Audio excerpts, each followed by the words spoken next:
రేవంత్ రెడ్డి ప్రతిరోజు ప్రతి నిమిషం కుట్ర పన్నుతున్నా జైలుకే కాదు ఉరి కంబానికైనా ఎక్కడానికి సిద్ధంగా ఉన్న నా ప్రజల కోసమని ఈరోజు మన కోసం వీరోచిత పోరాటం చేస్తున్న కేటీఆర్ గారు, అదేవిధంగా వేదిక మీద ఉన్న అందరూ కూడా మాజీ మంత్రులు, మాజీ ఎమ్మెల్యేలు, అదేవిధంగా మరి స్థానిక నాయకులు, జడ్పీటీసీలు, ఎంపీటీసీలు, మీడియా మిత్రులు, మరి ముఖ్యంగా ఈరోజు మరి ఇక్కడ షాబాద్ కేంద్రంలో వచ్చిన రైతు సోదరులు, రైతు కూలీ సోదరులు, యువకులందరూ కూడా మరొకసారి జై తెలంగాణ చెప్తూ, మిత్రులారా నేను ఒక్కటే విషయం చెప్తా, మోసం చేసినోళ్ళని చేయాలన్నా మోసాలను అడ్డుకునేళ్ళని చేయాలన్నా చెప్పండి.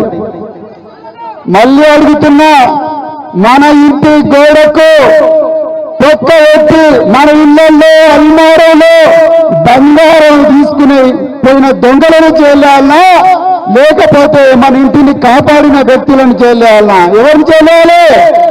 దొంగలను చేయాలి, మోసం చేసినోళ్ళని చేయాలి. కానీ అలా మోసం ఎందుకు చేస్తున్నారు? మా తెలంగాణ ప్రజల ఆస్తిని ఎందుకు కొల్లగొడుతున్నారు? మా రైతుల భూములను ఎందుకు గుంజుకుంటున్నారని అన్నందుకు ఇలా కేటీఆర్ గారి మీద అక్రమంగా కేసులు పెట్టిండు రేవంత్ రెడ్డి. ఇది వాస్తవం. మిత్రులారా, తెలంగాణలో ఎట్లా కేసులు అవుతున్నాయన్న విషయం ఒక్క నిమిషం మీకు చెప్పాలి. రోడ్డు మీద నడిస్తే కేసులు. పోయిన వారం ఏసీబీ ఆఫీసు నుంచి తెలంగాణ భవన్కు రోడ్డు మీద నడుచుకుంటూ వస్తే కేటీఆర్ గారి మీద కేసు పెట్టింది రేవంత్ రెడ్డి ప్రభుత్వం. మిత్రులారా, భువనగిరిలో మీ అందరి పక్షాన బీఆర్ఎస్ నాయకులందరూ కలిసి కొట్లాడుతుంటే రైతన్నలకు మోసం చేస్తున్నారు ఎందుకు అని చెప్పి కొట్లాడుతుంటే కాంగ్రెస్ గుండగాళ్ళు పొద్దున 11 గంటలకు పెద్ద ఎత్తున జులూస్ తీసుకుంటూ పోయి మన బీఆర్ఎస్ పార్టీ కార్యాలయం మీద దాడి చేసి తెలంగాణకు ప్రాణత్యాగానికి కూడా సిద్ధమై తెలంగాణను తీసుకొచ్చిన కేసీఆర్ గారి ఫోటోను తీసుకొని దాన్ని ముక్కలు ముక్కలు చేసి దాని మీద కాలు పెట్టిన దుర్మార్గులను రేవంత్ రెడ్డి ప్రభుత్వం ఒక్క నిమిషం చప్పట్లు కొట్టాల్సిన బాధ కాదు, రక్తం మనగాల్సిన విషయం ఇది. మిత్రులారా, నేను మళ్ళీ చెప్తున్నా, రేవంత్ రెడ్డి పోలీసులు ఆ గుండగాళ్లను సర్కిల్ ఇన్స్పెక్టర్ ఆఫ్ పోలీసు ఏ సీట్లో కూర్చుంటాడో ఆ సీట్లో కూర్చోబెట్టి ఆయన లైవ్ టెలికాస్ట్ ఇచ్చేటట్టుగా ఆయనకు అన్ని సౌకర్యాలు కల్పించి వాళ్ళని ఎమ్మెల్యే క్యాంప్ ఆఫీస్ తీసుకొని పోతారు. మరి రైతన్నలకు రైతు బంధు వస్తలేదు, రైతు రుణమాఫీ జరగలేదు, రైతు కూలీలకు ఇవ్వాల్సిన 12,000 ఇవ్వడం లేదు. గురుకులాల్లో మా పిల్లలు చదువుకుందామని వస్తే 54 మంది పిల్లలకు విషాహారం ఇచ్చి చంపిర్రని చెప్పి అడుగుతున్న పార్టీని, అడుగుతున్న సోషల్ మీడియా కార్యకర్తలను, యువకులను రాత్రికి రాత్రే 2 గంటలకు 3 గంటలకు ఇళ్లకు వచ్చి లేపుకొని పోయి జైలుకు పంపించిన దుర్మార్గమైన ప్రభుత్వం ఇవాళ కాంగ్రెస్ ప్రభుత్వం. మిత్రులారా, ఒక్కసారి ఆలోచించండి. 50 లక్షల నోట్ల కట్టలతో రెడ్ హ్యాండెడ్ గా బ్యాగుతో దొరికిన వ్యక్తి జైల్లో ఉండాలి. కానీ ఇవాళ మన దురదృష్టం ముఖ్యమంత్రి అయింది.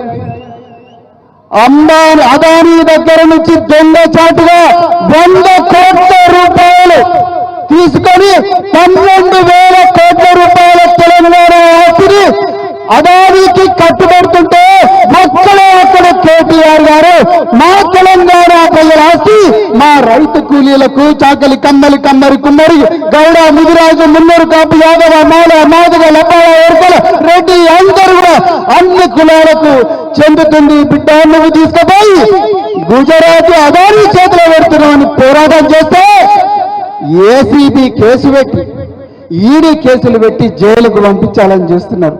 మిత్రులారా, ఇంతకుముందు తమ్ముడు అవినాష్ మాట్లాడిండు, నరేందర్ రెడ్డి గారు మాట్లాడిండు. నరేందర్ రెడ్డి గారు 37 రోజులు జైల్లో ఉన్నాడు. ఆయనను చెర్లపల్లిలో పెట్టిర్రు. మన రైతులను లగచెర్ల రైతులను సంగారెడ్డి జైల్లో పెట్టిర్రు. సంగారెడ్డి జైల్లో హీరియా నాయక్ అనే రైతుకు గుండెపోటు వస్తే అంబులెన్స్ లో పెట్టి డాక్టర్ దగ్గర పంపించి అయ్యా ఒక్కసారి నువ్వు ఇంటికి పోయి ఆయన అంటారు.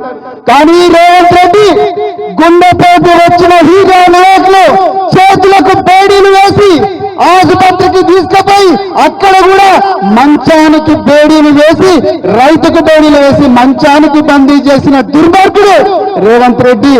రేవంత్ రెడ్డి జైలు ఉండాలా, కేటీఆర్ జైలు ఉండాలా? గట్టిగా చెప్పండి అమ్మా, మీరు చెప్పండి. లగచెర్లలో హీరాబాయి, దేవబాయి, సుశీల, అదేవిధంగా జ్యోతి 9 నెలల గర్భవతి జ్యోతి తన భూమి కోసం పోరాటం చేసింది. ఆ జ్యోతికి ఒక అన్నగా, ఒక హీరాబాయికి, ఒక దేవబాయికి కొడుకుగా ఈరోజు కేటీఆర్ గారు ఢిల్లీలో వచ్చి మన కొడంగల్ రైతుల కోసం పోరాటం చేస్తే ఈరోజు ఆయనను ఏసీబీ వాళ్ళు, పోలీసులు, ఈడీ పోలీసులు జైలుకు పంపించాలని చూస్తున్నారు. చివరిగా ఒక్కటే ముచ్చట చెప్తున్నా మిత్రులారా, దొంగతనం చేయాలంటే ముందు దొంగ ఇంటి నుంచి వచ్చి సొమ్ము తీసుకొని పోవాలి, గోడకు రంధ్రం వేయాలి, ఇంట్లోకి రావాలి, తాళం బయటపెట్టాలి, అల్మారా తీయాలి, అన్నకెళ్ళి బంగారం వెండి తీసుకొని పోతేనే వాడు దొంగతాడు. అవునా కదా? పోలీసు వాళ్ళు దొంగలు పట్టుకోవాలంటే దొంగ ఇంటికి పోయి అల్మారాలో ఉన్న బంగారం ఎక్కడున్నది, వెండి ఎక్కడుంది అడగాలి. అంతేనా కదమ్మా? అవునా కదా? మరి ఇవాళ రేవంత్ రెడ్డి గారు ఏమి కేసు పెట్టిండ్రయ్యా అంటే, కేటీఆర్ గారు ఈ రాష్ట్రంలో వేల మందికి ఉద్యోగాలు ఇప్పించడానికి లక్షల కోట్ల పెట్టుబడి తీసుకొచ్చి ఈ దేశంలోనే ఒక గొప్ప రాష్ట్రంగా తెలంగాణను తీర్చిదిద్దాలని రాత్రింబాలు ఇప్పుడు కార్లో వస్తుంటే వారు చెప్తున్నారు ఎన్ని కష్టాలు పడ్డారు. ఈ విదేశాలకు పోయి నిద్రలోని రాత్రులమ్మా ఎట్లుంటుందంటే విదేశాలు, ఇక్కడ పొద్దునైతే అక్కడ రాత్రి అవుతుంది, అక్కడ రాత్రి అయితే ఇక్కడ పొద్దునవుతుంది, నిద్ర వస్తుంటది.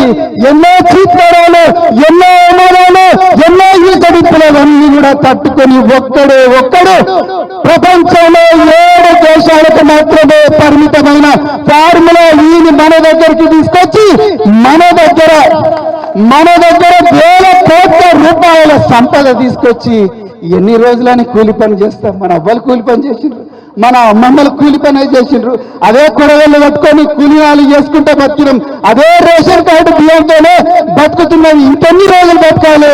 కూరగాయల్లో బతికిన చేతులు రేపు కంప్యూటర్లతో ఆడుకోవాలి, కార్లను తయారు చేయాలని చెప్పి కేటీఆర్ గారు రాత్రంతా నిద్ర లేకుండా పనిచేస్తే రేవంత్ రెడ్డి ఇలా వారిని జైలుకు పంపించాలంటున్నాడు. ఒక్క పైసా దొరకలేదు, ఒక్క కేసు కూడా పెట్టే పరిస్థితి లేదు. అలాంటి వ్యక్తిని ఈరోజు జైల్లో పంపించాలని చూస్తున్నాడు. నిజంగా ఈ తెలంగాణలో 3.5 కోట్ల మందిని మోసం చేసిన వ్యక్తి ఎవరు? గట్టిగా చెప్పండి, 2 చేతులెత్తి చెప్పండి. అమ్మా సగం మంది ఎత్తుతలేరు అంటే వస్తున్నాయా పైసలు? 2 చేతులెత్తి చెప్పండి. ఎవరు తెలంగాణను మోసం చేసింది? ఎవరు జైల్లో ఉన్నారు? తెలంగాణను తీసుకొచ్చిన వ్యక్తి ఎవరు? కేసీఆర్. తెలంగాణను ప్రపంచ పదంలో నిలిపిన వ్యక్తి కేటీఆర్.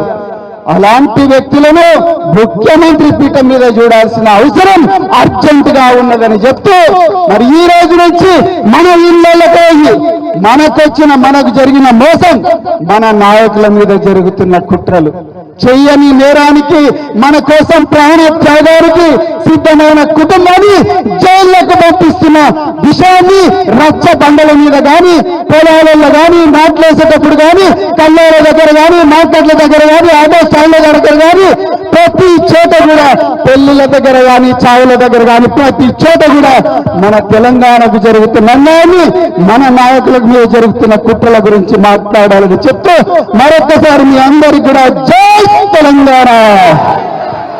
కేటీఆర్ గారి నాయకత్వం, కేసీఆర్ గారి నాయకత్వం, జై తెలంగాణ.